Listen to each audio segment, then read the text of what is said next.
Hello दोस्तों, नमस्कार दोस्तों। स्वागत है आपको आपके अपने चैनल सोशल प्लेटफार्म पर। दोस्तों, जो यूजीसी नेट की परीक्षा स्थगित हुई थी, वो परीक्षा बहुत जल्द होने वाली है और आज हम यूजीसी नेट की परीक्षा के फर्स्ट पेपर पर बात करेंगे, जिसमें कुछ क्वेश्चन रहेंगे, हमारे अभ्यास प्रश्न रहेंगे कि निम्नलिखित में से कौन से शिक्षण और अधिगम प्रक्रिया में अधिगमकर्ता के अभिप्रेरण को बढ़ाने और बनाए रखने के लिए जॉन केलर द्वारा सृजित परस्पर संबंधित चरण है। ऑप्शन ए सही, पहला, तीसरा, चौथा, पांचवा। पहला रहेगा ध्यान, कौन? जॉन केलर, ध्यान रहेगा। फिर तीसरा प्रासंगिकता, चौथा आत्मविश्वास, फिर पांचवा रहेगा संतोष। इसमें दूसरा नहीं है, प्राधिकार नहीं है। प्राधिकार तो सत्ता से संबंधित हो जाएगा। ऐसे शिक्षण को क्या कहा जाता है जिसमें सभी विद्यार्थियों को चुनौतीपूर्ण अनुदेश दिए जाते हैं और आवश्यकता अनुसार सहायता प्रदान की जाती है, परंतु जब विद्यार्थी स्वयं इन सभी को संभालने में सक्षम हो जाते हैं तब सहायता हटा ली जाती है। ऐसे अनुकूलनात्मक शिक्षण कहते हैं। क्या कहते हैं? अनुकूलनात्मक शिक्षण कहते हैं। फिर है, किसी विद्यार्थी के प्रदर्शन को उसके पूर्व प्रदर्शन से तुलना करने की प्रक्रिया को क्या कहते हैं? नैदानिक मूल्यांकन, समाकलनात्मक आकलन, स्वमानक आकलन, अनौपचारिक आकलन। स्वमानक आकलन क्या कहते हैं? स्वमानक आकलन। MOOC के 4/4 प्रारूप में निम्नलिखित में से कौन सा शिक्षार्थियों और पाठ्यक्रम समन्वयकों के बीच अन्योन्य क्रिया को सुगम बनाता है? डी, परिचर्चा मंच।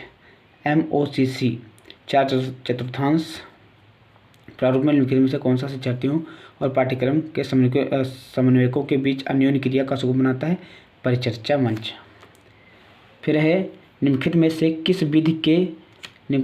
किस विधि से परिसंवाद या विचार गोष्ठी को संबद्ध करके देखा जाता है? आविष्कार विधि, परिचर्चा विधि, व्याख्यान विधि, प्रदर्शन विधि। परिचर्चा विधि मतलब कौन सी ऐसी विधि है जो परिसंवाद या विचार गोष्ठी को संबद्ध करके देखा जाता है? परिचर्चा विधि। परिचर्चा विधि। फिर रहेगा हमारा आकलनों को अभिकल्पित करते समय परिणाम आधारित शिक्षा OBE के अनुसार अध्यापक को निम्नलिखित में से किस पर ध्यान केंद्रित करना चाहिए? अधिगम परिणाम पर। किस पर? अधिगम परिणाम पर। परंपरागत ऑफलाइन अध्यापन के लिए निम्नलिखित में से किस उपकरण का प्रयोग किया जा सकता है? भौतिक प्रारूप। मतलब परंपरागत ऑफलाइन अध्यापन के लिए निम्नलिखित में से किस उपकरण का उपयोग किया जा सकता है? भौतिक प्रतिरूप के रूप में। पूर्व स्नातक विषयों के लिए MOOC को विकसित करने का काम निम्नलिखित में से किस राष्ट्रीय संयोजक को दिया गया है? शैक्षिक संचार संकाय CEC। शैक्षिक संचार संकाय को CEC को। फिर है, ऑनलाइन समुदायों में भागीदारी करने वाले व्यक्तियों अज्ञात या एनोनिमम रह सकते हैं और कल्पित मुखवट काल्पनिक व्यक्तित्व बना सकते हैं। इस अज्ञातता का नैदानिक सरोकार या चिंता यह है कि यह अनैतिक व्यवहार में संलग्नता को सुगम बनाता है। यह अनैतिक व्यवहार में संलग्नता को सुगम बनाता है। ये सही होगा। फिर है, किसने कहा था शिक्षा मनुष्य में पहले से ही विद्यमान संपूर्णता का प्रकटीकरण है? स्वामी विवेकानंद। फिर है अधिगम प्रबंधन प्रणाली LMS के मामले में निम्नलिखित में से कौन सही है? पहला, दूसरा, चौथा। पहला, LMS एक सॉफ्टवेयर है। दूसरा, LMS का उपयोग आभासी अध्यापक छात्र समूहों के लिए किया जा सकता है। चौथा, LMS का उपयोग ऑनलाइन क्विज प्रश्नोत्तरी के लिए किया जा सकता है। चौथा सही है। निम्नलिखित में से कौन एक शिक्षक केंद्रित विधि है? निर्देशन विधि। परिचर्चा विधि बाल केंद्रित है, मतलब बच्चों से संबंधित है। समस्या समाधान, बच्चों का समाधान किया जाता है। परिचर्चा विधि, परिप्रेक्षा, इसमें परीक्षाएं ली जाती हैं। और निर्देशन विधि, इसमें ये शिक्षक केंद्रित विधि होती है। पाठचर्या के संदर्भ में निम्नलिखित में से कौन से सही हैं? पाठचर्या के संबंध में कौन से सही हैं? तीसरा, पहला, तीसरा, चौथा से सही है। पहला, पाठचर्या को नियमित रूप में आशोधित किया जाना चाहिए। पाठचर्या में केवल सैद्धांतिक संकल्पनाएं ही होनी चाहिए। इसमें दूसरा गलत है। फिर है तीसरा, पाठचर्या को देश की संवैधानिक अनिवार्यताओं से निगमित किया जाना चाहिए। और चौथा है, पाठचर्या को उद्योग व समाज की आवश्यकताओं के अनुसार बनाया जाना चाहिए। इसमें ऑप्शन सी सही है। निम्नलिखित में से परीक्षण के सामान्य मानदंड कौन कौन से हैं? निम्नलिखित में से परीक्षण के सामान्य मानदंड कौन कौन से हैं? सामान्य मानदंड हैं पहला, तीसरा, चौथा, पांचवा। पहला, सामान्य मानदंड, परीक्षण के सामान्य मानदंड प्रशासनिक स्थिति अच्छी होनी चाहिए, समय सीमा अच्छी होनी चाहिए, प्रश्नों की प्रकृति भी अच्छी होनी चाहिए, और पांचवा, अंक आवंटन भी सही ढंग से होना चाहिए। फिर है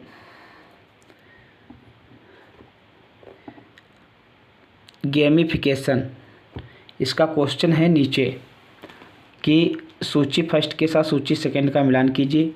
मनः चित्रण, शिक्षक की व्याख्या के पूर्व विद्यार्थियों को पाठ के अन्वेषण की अनुमति देना। ए का ऑप्शन सही होगा तीसरा। ए का ऑप्शन तीसरा सही है कि स्व शिक्षा उपकरणों का उपयोग। फिर गेमिफिकेशन, इसका बी का चौथा सही है। प्रश्नोत्तरी क्विज के उपयोग द्वारा सीखना। फिर है सी का पहला, उत्प्रेक्षित कक्षा। उत्प्रेक्षित कक्षा में शिक्षक की व्याख्या के पूर्व विद्यार्थियों को पाठ के अन्वेषण की अनुमति देना, ये सही होगा। फिर हो जाएगा आईसीटी आधारित शिक्षण पद्धति, आईसीटी। डी का कौन सा सही है? डी का पहला, अच्छा वही, ओके। फिर है मूल्यांकन व्यवस्थाओं की प्रक्रिया के आलोक में निम्नलिखित को सही क्रम में लगाइए। तीसरा, सही प्रक्रिया क्या होगी? तीसरा, उद्देश्यों और निष्कर्षों को स्थापित करना। पहला, मापन उपकरणों का विकास और उपयोग। दूसरा, डेटा की व्याख्या। चौथा, निर्णयों को प्रतिपादन और उचित कार्यवाही करना। उचित कार्यवाही करना। फिर है निम्नलिखित में से किस शिक्षार्थी केंद्रित विधियों में विद्यार्थियों के समक्ष चुनौती प्रस्तुत की जाती है? आगमनात्मक शिक्षण और अधिगम में। आगमनात्मक और शिक्षण अधिगम। देखिए, निगमन विधि एक होती है। निगमन विधि को देने वाले प्लेटो थे, और आगमन विधि का समर्थक या आगमन विधि से अध्ययन करने वाले अरस्तु थे। तो दोनों में एक एग्जाम्पल से चला जाता है लक्ष्य की ओर, और एक लक्ष्य उदाहरण देके लक्ष्य की ओर चला जाता है, और एक लक्ष्य से उदाहरण की ओर चला जाता है। फिर सूची फर्स्ट का सूची सेकंड से मिलान कीजिए। सूची फर्स्ट का सूची सेकंड से मिलान कीजिए। तीसरा, ए का तीसरा, सत्यनिष्ठा का सही है, सही कार्य करना। बी का चौथा, समूह कार्य करना, परस्पर सहयोग, सहायता और सहयोग करना। अनुशासन, सी का दूसरा, अनुशासन, समर्पण और अथक परिश्रम। फिर है डी का पहला, सकारात्मकता, अच्छी अभिवृत्ति रखना। अच्छी अभिवृत्ति रखना। दोस्तों, आप बताइए कि आपको ये सभी क्वेश्चन कैसे लगे। दोस्तों, यदि आप चैनल पर नए हैं तो चैनल को लाइक करें, सब्सक्राइब करें और अधिक से अधिक शेयर करें। धन्यवाद दोस्तों, सब्सक्राइब जरूर करें। धन्यवाद।